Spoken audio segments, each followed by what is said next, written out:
No pessimist ever discovered the secret of the stars, or sailed to an uncharted land, or opened a new doorway for the human spirit.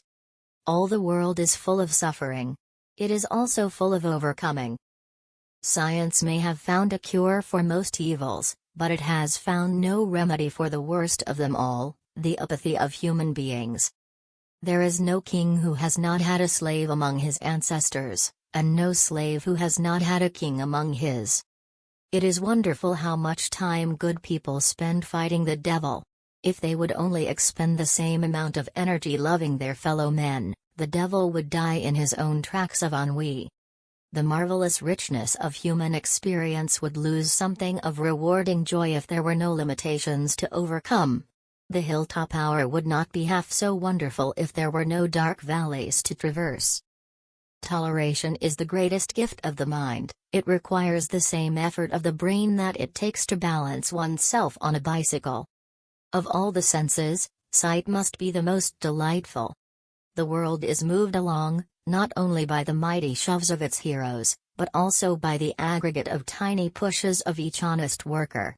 Many persons have a wrong idea of what constitutes true happiness. It is not attained through self-gratification but through fidelity to a worthy purpose. While they were saying among themselves it cannot be done, it was done. No one has a right to consume happiness without producing it. I can see, and that is why I can be happy, in what you call the dark, but which to me is golden. I can see a God-made world, not a man-made world. It's wonderful to climb the liquid mountains of the sky.